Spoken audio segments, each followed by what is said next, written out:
대한민국 경제 고수와 함께 투자의 맥을 짚는 KBS 일라디오 경제쇼. 진행의 성기영 아나운서입니다.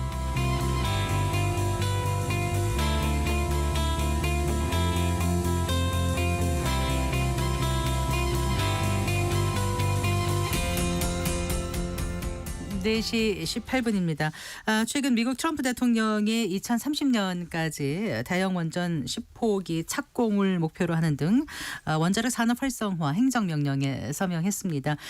미국이 이렇게 원전 기술 강국을 내세우고 있지만은 실제로 지난 30년간 신규 원전을 건설한 경험이 적다 보니까 아무래도 이제 한국 원전의 시장 확대에 기회가 될 수 있다, 이런 기대감이 커지고 있는데요. 과연 미국이 내세운 2030년 대형 원전 10호기 착공 목표 이룰 수 있는 것인지 한번 살펴보고요. 현실화될 경우에 우리나라 원전 산업이 미국 시장에 얼마나 진출할 수 있을지 자세히 짚어보겠습니다. 정동욱 중앙대학교 에너지시스템공학부 교수 스튜디오에 모셨습니다. 반갑습니다, 교수님. 네, 안녕하세요. 안녕하십시오.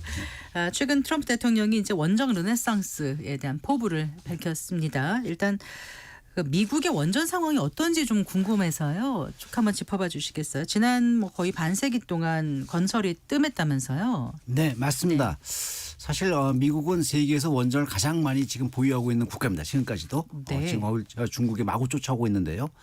1979년도에 네. TMI2 원전 사고가 발생합니다. 네. 그 이후로 해가지고 신규로 원전을 발주해가지고 건설한 거는 네. 2023년, 24년 그때 들어온 조지아주에 건설한 보글 3, 4호기가 유일합니다. 그러니까 거의 한 45년 보글이 만에 언제 됐다고요? 2023년에 보글 3호기, 2024년에 보글 4호기가 이제 준공됩니다. 네. 바로 그 두 개가 1979년 TMI 사고 이후에 네. 처음 들어온 것이니까 거의 44년, 43년 만에 44년, 45년 만에 처음으로 이제 79년 펜실베니아주 3마일 섬에서 맞습니다. 예, 그래서 원전 사고 있었던 맞습니다. 예, 말씀하시는 그 거죠? 이후로 이제 신규 원전 착공해가지고 들어온 건 그게 유일하지요. 그러니까 사실 미국 원전 산업이 상당히 오랫동안 침체기에 있었다라고 말씀드릴 수 있죠. 미국이 전 세계에서 가장 많이 원전을 갖고 있다? 몇 개 정도를 갖고 있는 건데요?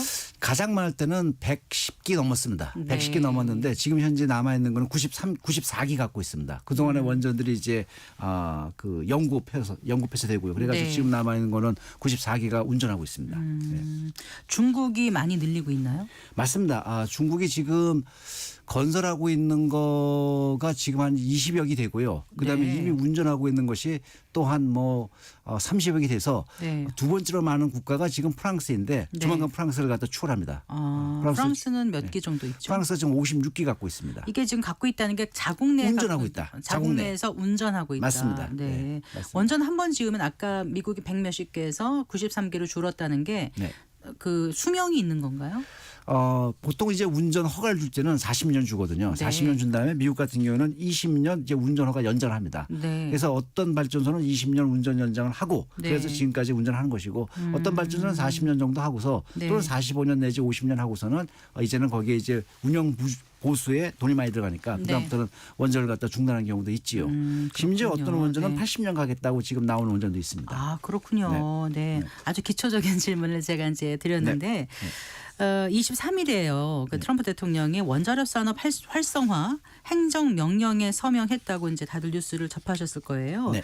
어떤 내용이 담긴 건지 어떻게 하겠다는지 그 미국의 포부를 좀 네. 말씀해 주세요. 바로 지난주 금요일 날, 그러니까 네. 우리나라 시간으로 아마 토요일 되겠죠. 이제 트럼프 대통령이 행정명령을 갖다가 서명했는데 네. 원자력에 대해서 4개를 그 서명했더라고요. 네 건 행정명령. 예, 엄청납니다. 사실 네. 제가 그걸 보고서 이거 대단한데 역시 그 트럼프는 정치가구나라는 생각을 좀 가지게 됐습니다. 네. 어떤 거냐면요. 첫 번째가 뭐냐면은 미국의 원자력 산업을 갖다가 다시 부활시키겠다. 네. 이걸 갖다가 리인보그레이션 그래가지고 다시 이걸 부활시키겠다. 그러면서 한 것이 뭐냐면은 해결료 공급의 문제거든요. 해결료 공급. 그래서 해결료 공급의 문제라서 이 해결료 공급의 문제를 해결하겠다. 그러면서 해결료 재처리, 리프로세싱에 들어가겠다라는 말을 합니다. 네. 여태까지 미국은 리프로세싱을 갖다가 안 하고 있거든요. 그냥 그래가지고 이제 사용 해결을 갖다가 다 그냥 처분해서 지하에다가 네. 심층 처분하는 것이 기본적으로 가져왔던 스탠스인데 네. 이번에 해결료가 모자랄 것 같다. 이게 원전을 갖다 이렇게 늘리니까 네. 그러니까 그 해결료에 대해 가지고 공급하는 데서 걱정이 없도록 해주겠다. 네. 그래가지고 이제 리프로세싱을 갖다 하고 나섰거든요. 네. 이거는 대단한 정책 결정입니다. 왜냐하면 미국 정부에서도 리프로세싱을 해야 되냐 해야 되느냐 말아야 되냐 갖고 매번 정권이 바뀔 때마다 고민하고 또 딜레이하고 또 연기하고 그랬거든요. 네. 그런데 트럼프 행정부가 이번에 과감하게 이 해결료 제철에 대해서 해보자라고 나왔습니다. 그게 하나고요. 그다음에 두 번째는 뭐냐면은 이 원전을 갖다가 확대 개발하는데 그 목표를 갖다가 아주 구체적으로 제시했어요. 네. 왜냐면은 2050년까지 현재 100기가와트 정도인데 네. 400기가와트로 가겠다. 그래서 2040년까지 400기가로 가는데 현재는 인프라가 좀 부족하니까 일단 2030년까지는 15기가와트를 늘려라. 근데 15요? 예, 15기가와트를 늘리는데 네. 그걸 어떻게 늘려면은 5기가와트는 현재 운전하는 발전소의 출력을 상승해 줘라. 이걸 인허가를 받으면 되거든요. 현재 네. 예를 들어서 1기가와트 발전소를 갖다가 뭐 1.1기가와트로 한 10%더 출력을 갖다 증강한다. 이거에 대해서 미국에서는 상당히 많이 했습니다. 미국에 있는 원전들이. 그러니까 출력 증강을 통해서 5기가와트를 그 커버하고 네. 나머지 10기가와트에서는 신규 원전을 갖다가 2030년까지 건설 허가를 주도록 해라. 라는 네. 것입니다. 이 네. 건설을 추진하도록 하라는 것이지요. 이거를. 그러면 10기가와트면 대략 1기가와트 원전 10기에 해당하는 것이죠. 예. 그래서 그걸 2030년까지 하고 그다음에 이제 그 사이에 아마도 이제 원전 산업을 갖다가 또 지원하거나 또는 원전 산업에 어떠한 동기부여를 해가지고 이거를 뭐 2050년까지 400기가를 만들어 보겠다라는 것 같습니다. 네. 그다음에 세 번째가 뭐냐면은 이렇게 원전 산업을 뭐 지원하려고 보니까 이게 보면은 원전 산업은 대표적인 규제 산업이거든요. 네. 그러니까 미국의 원자력 규제에 대해서 지금에 했던 걸 좀 프레임을 갖다 바꿔라. NRC가 규제위원회죠. 맞습니다. 네. NRC가 이제 뉴클리어 레귤레터리 커미션 그래가지고 이것이 원자력 규제위원회인데 이 원자력 규제위원회가 원전 건설 허가를 갖다 질질 끌면은 이게 그 리스크가 되거든요. 전력 사업자 입장에서는 네, 네. 그걸 갖다가 이제 18개월에 해줘라 하는 거예요. 신규 원전 들어오는 관련 데서 절차를. 빨리 해라. 네, 지금까지 네. 연구도 많이 했고 그다음에 뭐 경험도 많은데 이걸 네. 갖다가 더 끌지 말고 해줘라라는 것입니다. 그다음에 마지막으로 한 건 뭐냐면은 미국에서 이제 제4세대 원자로와 같은 네. 이런 데에서 첨단 원자로에 대해서 상당한 연구개발 투자를 했어요. 그런데 그 연구개발 투자한 거에 대해서 성과가 눈에 띄는 게 안 보인다. 네. 테스트 리액터를 지어라. 네. 라는 걸 했습니다. 테스트 리액터를 지는 걸 해서 테스트 뭐요, 교수님? 테스트 그러니까 시험로죠. 네, 시험로. 그 네. 기술을 갖다가 시험할 수 있는 그 시험로를 갖다가 최소 3개 네. 최소 3개를 지어라라고 또 이제 요청을 했어요. 그 사이에 하나가 더 뭐가 있냐면은 이게 그 트럼프 행정부에서 이번에 요구한 게 뭐냐면은 미국의 군사 시설, 네. 그다음에 미국의 그 AI 데이터 센터 네. 그렇게 국가의 전략 자산으로서 꼭 전력을 공급해야 되는 곳 네. 그런 것을 갖다가 파악을 한 다음에 네. 거기다가 원전을 써서 네. 아마도 이거는 좀 소형 모듈 원전 같은 거라고 생각되는데 그런 걸 네. 써가지고 전력을 공급하도록 해라라는 네. 것까지 포함을 했습니다. 네. 그러니까 굉장히 종합적이고요. 예. 굉장히 종합적이고 굉장히 공격적입니다. 그래서 이렇게 원전 사업을 갖다가 구체적으로 추진하겠다라고 네. 한 사례는 사실 제가 미국 역대 대통령 중에서 아이젠하워 대통령 이후로 처음이 아닌가 싶습니다. 아이젠하워 대통령이 이제 원자력을 평화적 목적으로 쓰자 그래가지고서 네, 네. 이걸 민주를 했거든요. 네, 그런데 네. 기후로 가장 강력하게 나오지 않았나 이렇게 봅니다. 네. 그런데 이제 2030년까지 일단 원전 그럼 10기를 만든다는 거예요? 한 기당 얼마라고? 예를 들어서 1기가와트 원전 기가와트짜리는 끄면은 10기를 만들 수 10개에 있어요. 해당하는 원전이 건설될 수 있도록 조치해라라는 그럼 것입니다. 행정명령으로 이렇게 하면 지금이 이제 2025년이잖아요. 맞습니다. 5년 남았습니다. 2030년까지 가능한 건가요? 미국에 갖고 있는 인프라 시설을 보게 되면은 네. 1년에 공급할 수 있는 맥시멈은 최대치는 한 3기가와트 정도로 보는 것 같아요. 최대로 활용한다면은 1년에 1년에 3기가와트 정도의 용량은 네. 만약에 이제 수요자가 나온다면은 할 수 있을 것이다라고 보는 것 같아요. 네. 이게 그러니까 그걸 풀로 쓴다면은 최대한 쓴다면 그게 가능한데 문제는 뭐냐면 이제 전력 사업자가 네. 이걸 짓겠다고 나와야 되는 것이거든요. 그렇죠. 예, 네. 근데 이제 그러면은 이제 적어도 이제 전력 사업자가 나오게 하려면은 예를 들어 가지고 이 규제위원회가 규제 위원회가 심사해 주는 거 네. 거기에서 발생할 수 있는 그 공사 딜레이, 공사 기간 그 지연되는 거 이런 요소를 갖다가 그 막아줘야 되거든요. 그래가지고 이제 NRC에 요구한 것이고 네. 그 다음에 이제 그 DOE 미국의 에너지부죠. 에너지부에 네. 대해서 이걸 전력 사업자 들어올수록 어떠한 촉진책을 갖다가 더 유도할 거라고 봅니다. 네. 그러니까 교수님 보시면은 지금 말씀하신 NRC 개편이라든가 DOE 이런 게 다 협력을 하면 가능은 해 보인다. 가능해 보입니다. 가능해 보이는데 걸림돌은 없습니까? 제대로만 이게 간다면 큰 걸림돌은 잘 없을 거 보는데 네. 제 봤을 적에 미국에 있는 가용 시설들이 사실은 원자로 같은 걸 제작해본 경험이 없어요. 지난 몇십 년 동안. 그래서 네. 그걸 다시 재가동해서 하기가 만만치 않습니다. 그 3기가와트라는 것이 뭐냐면은 사실은 미국에는 가스 그 LNG 설비 제작사들 네. 그다음에 정유 제작 설비들이 제법 있습니다. 그런 게 다시 압력 탱크 같은 걸 갖다 만들거든요. 그런 압력 탱크 만드는 기술을 활용해 가지고 원자로 용기도 이제 좀 하면 만들 수가 있다라는 관점인데 사실은 그런 게 그렇게 한다 하더라도 경험이 좀 부족하고 제 봤을 적에는 여러 가지 관계로 해가지고 우리나라한테 협력을 요청하거나 우리나라가 적극적으로 나선다면은 네. 우리나라와 협력 관계를 맺기에는 좋은 타이밍이라고 봅니다. 네, 미국의 이제 기술력이라든가 우리와의 협조 관계 조금 이따 제가 여쭤보고요. 행정명령 하면은 법안이 이제 발효가 되면은 뭐 부지 문제라든가 뭐 지역 주민 간의 어떤 뭐 저기 무슨 뭐 반대라든가 이런 건 미국은 걱정 안 하는 거예요. 전 갑자기 궁금해져서. 크게 걱정 안 하는데 거기서 나온 게 뭐냐면은 지금 이게 시간은 별로 없고 네. 빨리 원전 지어야 되고 네. 또 그다음에 뭐 그 데이터 센터라든가 또는 그 군사기지 이런 데다가 필수로 필요한 전력을 공급하는 인프라를 구축해야 되고 뭐 그러니까 그 행정면에 나온 건 뭐냐면은 연방 정부가 갖고 있는 부지를 활용해라. 그 다음에 네. 미국에 있는 그 내셔널 랩들 네. 국립 연구소들이 갖고 있는 연구소. 부지 네. 그걸 갖다 활용해라 그런 얘기 나옵니다. 그걸 갖다가 이제 우선적으로 쓰고 네. 그 다음에 이어가지고는 이제 뭐 부지 같은 걸 다른 활용할 확보하도록 노력하겠죠. 그리고 네. 미국의 전력사들이 기본적으로 좀 자기들이 갖고 있는 부지가 있습니다. 네. 부지가 있어가지고 그런 부지들을 갖고서 아마도 이 트럼프의 그 행정명령을 따라서 원전을 짓겠다라고 나올 수 있습니다. 네.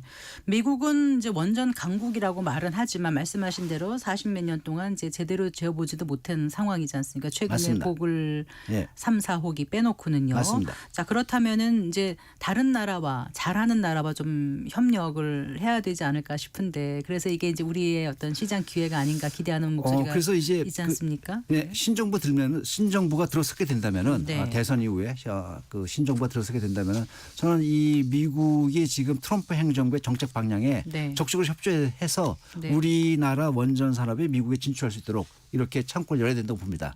지금 뭐 네. 미국은 우리한테 LNG를 갖다가 사라라고 압박하지 않습니까? 근데 사실 우리가 미국에 수출할 수 있는 에너지는 원전이거든요.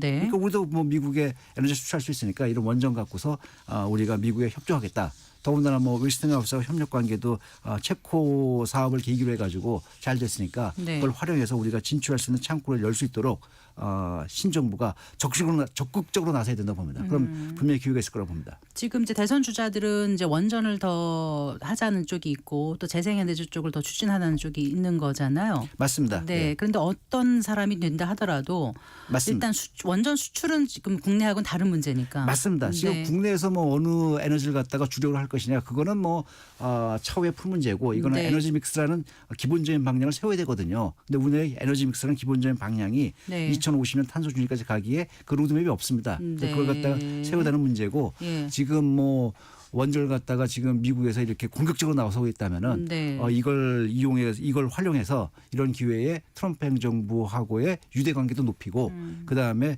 우리는 나름대로의 또 실익도 좀 챙길 수가 있고 그래서 이거는 신정부가 매우 적극적으로 네. 나서야 될 거로 봅니다. 그러니까 탈원전을 표방했던 지난 정부 같은 경우도 원전 수출만큼은 지원하겠다고 했으니까 그렇죠. 신정부도 그런 걸 이어가서 해야 된다라는 게 그렇죠. 교수님 생각이신 것 그렇죠. 같은데요. 네. 일단 그 어떻습니까? 체코 원전 같은 경우에 이제 그 우리가 본계약 서명 하루 전에 네. 그 이제 계약이 미뤄지면서 지금 어느 정도까지 와 있죠? 제가 지금 쫓아가지 못하고 있어서요. 지금 예. 상황은요. 네. 지금 그 EDF가 그 체코의 법원에다가 이거를 프랑스 전력공사 EDF. 예, 프랑스 전력공사가 이게 제소를 해서 네. 이걸 갖다가 이제 가처분이 내려져서 계약 서명을 갖다 하지 마라라고 네. 된 것이고 거기에 대해서 체코 정부가 또 항고를 했어요. 항고를 해가지고 그러니까요. 네. 해달라라고 했고 네. 지금 체코 전력사 입장에서는 이로 인해 가지고 그리고 계약이 지연되게 되면 손해배상 청구를 하겠다라고 네. 나오고 있고 가장 최근에는 체코 전력사 사장이 체코의 원전 결정이 프랑스에 의해서 좌우되게끔 하지 않겠다라고 네. 할 정도로 강경합니다. 강경한 입장이라서 네. 추이는 좀 봐야겠지만 체코 법원에 지금 올라가 있는 그 사안들이 일단은 그 가처분이 또 이제 그 가처분을 취소해달라는 것도 항고했으니까 네. 그것이 어떻게 되는지 좀 추이를 봐야 될 것 같습니다. 언제쯤 결론이 나올 걸로 예상하세요? 물론 다른 아이고 나라 앵커님 죄송합니다. 이거 그 법률적인 진행이라서. 체코의 법원 얘기라서 그것이 언제 나올지는 모르겠는데 네. 일단은 그 항고한 거에 대해서는 그건 네. 이제 빨리 해달라는 것이니까요. 그거에 있어 가지고는 뭐 그다지 오래 시간 끌지 않을 거라 봅니다. 그러니까 애초에 그 사업 입찰에서 프랑스 전력공사 EDF가 이제 고배를 마셨을 때 그 당시에는 좀 그냥 넘어가는 듯 했다가 막판에 이렇게 지금 맞습니다. 소송을 제기한 거잖아요. 네, 맞습니다. 지금 문제를 삼고 있는 내용이 뭐죠? 문제를 삼고 있는 거는 두 개인데요. 하나는 이제 체코에서 이 입찰을 갖다 진행할 적에 네. 공정하고 투명하지 못했다. 그건 일반적으로 누구든지 떨어지면 뭐 제기하는 거죠. 거기에 대해서 이제 그 체코의 네. 그 반독점 당국이라고 있습니다. 우리나라 보기에는 그 공정거래위원회인데 거기서 할 적에 그렇지 않다. 공정하고 뭐 투명하게 했다. 그래서 그거는 기각을 했습니다. 네. 근데 두 번째 한 거는 뭐냐면은 한국에서 이제 제시한 것이 우리 그 APR 1200을 갖다 제시했는데 네. 이것이 이른바 그 한국 정부의 보조금이 들어가 있지 않느냐. 이른바 그 유럽 연합에는 그 국외 보조금 제한 요건이 있거든요.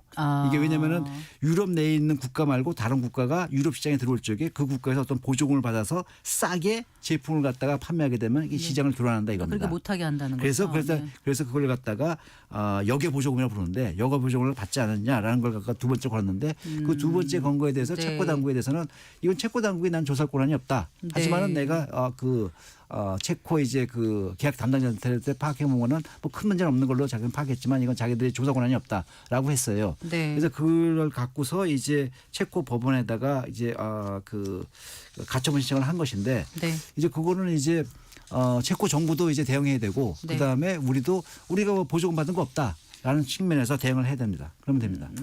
네. 어쨌든 소송이 오래 걸리지 않았으면 좋겠는데 소송 기간이 길어질수록 그 비용이 굉장히 많이 올라가지 않겠습니까? 저는 꼭 그렇게 보지는 않습니다. 왜냐면 아닌가요? 말이죠. 예. 공사를 착수했으면은 네. 이게 비용이 올라가는 게 맞습니다. 근데 지금 공사를 착수한 게 아니거든요. 네. 공사를 착수한 게 아니기 때문에 이것을 갖다가 뭐 지금은 우리가 뭐 공사하는데 투자한 게 없어요. 그렇기 때문에 이렇게 뭐 우리한테 손해는 없습니다. 근데 체코 정부의 입장에서는 그것이 손해가 발생할 수 있는 여지가 있지요. 왜냐하면 이게 2036년까지 준공을 해야 되는데 네. 예를 들어서 공사 기간이 짧아진다. 그렇다면은 뭔가 거기에 우리가 더 투자를 해야 될 테니까 네. 계약 금액을 갖다 우리한테 더 뭐 부담하게 된다든가 그런 게 체코 정부에서는 걱정이 될 수가 있지요. 네. 그래서 그렇지 뭐 사실 우리로 봐서는 기다리고 있는 건데 물론 우리가 기다리고 있는 중간에도 뭐 인건비도 들어가고 그러니까 우리한테도 썩 좋은 환경은 아니지요. 사실은 다 우리가 준비가 됐으니까 착수해야죠. 네. 이렇게 프랑스도 그렇고 유럽이 더욱 원전 시장을 좀 견제하려는 게 아무래도 이제 그동안 탈원전 정책에 좀 집중하던 유럽이 그 기조에서 좀 벗어나는 움직임을 보이면서 서로 좀 경쟁을 하는 모양새이기 때문에 그럴까요? 그 유럽이 뭐 전체가 탈원전은 아니었고요. 네. 유럽의 일부 국가들이 이제 탈원전을 유지했고 네. 그다음에 원전을 갖다 적극적으로 짓겠다고 나온 나라들이 별로 없었죠. 그런데 사실은 기조가 많이 바뀌었습니다. 네. 뭐 대표적으로 스웨덴은 사실은 원전 안 하겠다 한 국가거든요. 네. 그런데 스웨덴도 10기를 짓겠다라고 이제 이미 뭐 한 2년 전에 선언해서 네. 지금 그렇게 나오고 있고 네덜란드 4기 짓겠다고 하고요. 심지어 네. 독일만저도 유럽에 있는 다른 국가들이 원전을 짓겠다는 데 대해서 내가 거기에 대해서 뭐 이를 달지 않겠다. 맨날 그 독일이 반대했거든요. 네. 근데 이제 그렇게 나왔고 이태리가 원조 탈원전 국가인데 이태리가 좀 지진이 많습니다. 네. 그래서 원조 탈원전 국가인데 거기서 SMR을 도입하겠다. 소형 원자로요. 예, 나오고 네. 있고요. 뭐 스페인 이번에 대정전도 났는데 스페인마저도 이 원전을 갖다가 더 이상 안 하는 거에 대해서는 거기에 대해서는 재고를 해보겠다라고 네. 나오고 있고요. 네. 벨기에 같은 것도 공식적으로 이제 탈원전하고 원전 다 폐기했다는 걸 갖다 처리를 했죠. 그러니까 유럽 국가들도 다 이제 원전하겠다니까 프랑스가 이 시장을 갖다 놓칠 수는 없다는 것이지요. 네. 그러니까. 자, 시장이 그러면 한 기에 어느 정도가 되는 거예요? 한 10조 이 정도 되나요? 그 체코에 판 거, 네. 체코에 이번에 아직 뭐 계약이 안 됐으니까 판 건 아니지만 하여튼 체코에 계약한 거는 대략 봤을 때 제가 한 기에 11조에서 한 12조 사이 되지 않을까 이렇게 그럼 예상합니다. 10기면은 2,000조가 얼마죠? 저기요. 그러니까 예. 헷갈리네요. 미국 시장, 네. 미국 네. 시장에 보게 되면 이게 300기가와트가 신규 원전이거든요. 네, 네. 그것이 우리나라가 공급하는 원전이 1.4기가와트니까 예. 1.4기가와트니까 그거에 대략 보면은 200기 정도 규모가 돼요. 네. 200기면 280기가와트가 되니까 그렇죠. 아. 그럼 우리가 국내에서는 그게 5조 5천억에 짓습니다. 네. 근데 해외 팔 때는 10조만 잡아도 네. 200기면 2천조 시장이죠. 최소한. 그렇군요. 네. 그럼 우리가 어디에 들어가서 할 수 있는 거예요? 그러니까 그 원전 자체 건설도 있고 거기 또 MRO 같은 것도 있고 여러 가지 할 수 있는 게 많죠. 맞습니다. 왜냐하면 네. 우리나라는 원전에 대해서는 이게 전 사이클을 할 수 있어서 네. 우리가 그 설계, 그다음에 제작, 네. 건설, 네. 그다음에 나중에 메인터넌스, 네. 유지보수. 유지보수까지 네. 다 할 수가 있어가지고 원하는 대로 맞출 수가 있습니다. 네. 다만 이것이 웨스팅하우스가 자기들 고유노용 AP 차량을 갖고 있어서 네, 우리나라가 네. 들어와 가지고 가는 걸 꺼려하죠. 네. 그러니까 제가 건의하고 싶은 건 뭐냐면은 우리가 만든 APR 1400이 네. 웨스팅하우스 기술로부터 나온 거라고 하니까 네. 그렇다면은 웨스팅하우스 너가 이 사업권을 가져라라고 근데- 과감하게 주는 거예요. 그러고요. 그러고 나서 그럼 웨스팅하우스가 너는 이제 AP1000과 APL 1000을 두 개 갖고 있으니까 네. 미국 전력사하고 상대할 적에 미국 전력사가 나는 1000쪽만 되겠어. 아. 나는 좀 더 큰 게 필요해. 그럼 네. 거기에 맞춰가서 이걸 갖다가 세일즈 하라 이거예요. 네. 그러면 우리가 그에서 거기에 필요한 네. 에큐먼트 서플라이 기자재 공급하고 건설하고 나중에 그 발전소가 더 필요한 메인터넌스까지도 해줄 수 있는 그런 프레임을 만들게 된다면은 네. 그러면은 사실은 이게 미국 입장에서 거부할 이유가 없거든요. 왜냐 워낙에 시장이 커서. 그렇군요. 워낙에 시장이 크기 네. 때문에. 자, 이제 마무리 좀 해야 되겠습니다. 말씀하신 대로 이제 선거 결과 나올 날짜가 이제 한 일주일이면 되거든요. 네. 그동안 이제 국가 에너지 정책 수립 과정에도 참여하셨지 네. 않습니까? 앞으로 차기 에너지 정책 방향 어떻게 가면 좋을지 그 전문가의 의견으로 잘 가야죠. 잘 가야 되고 가야죠. 잘 가야 되고 네. 이게 그 에너지는 그 민생의 문제입니다. 네. 이것이 뭐 정치의 문제가 아니고 민생의 문제라서 이것이 우리나라 탄소 중립에 가장 적합한 모델이 무엇인가? 그다음에 우리나라 국민들이 항상 전기요금에 민감하지 않습니까? 우리나라 국민들이 전기요금을 갖다가 가장 싸게 이용할 수 있는 방법이 무엇인가? 이런 걸 생각해서 재생 원자력 이걸 갖다 조화 있게 나가야 됩니다. 그래서 어느 에너지는 안 돼. 그렇게 해서는 안 됩니다. 네. 이게 다 장점과 단점이 있기 때문에 장점과 단점을 조합해 가지고 우리한테 필요한 에너지가 적시에 그것도 저렴하게 네. 또 환경도 지키면서 공급될 수 있도록 해야 됩니다. 알겠습니다. 오늘 말씀 잘 들었습니다. 고맙습니다. 네, 감사합니다. 네, 정동욱 중앙대학교 에너지 시스템 공학과 교수와 함께했습니다.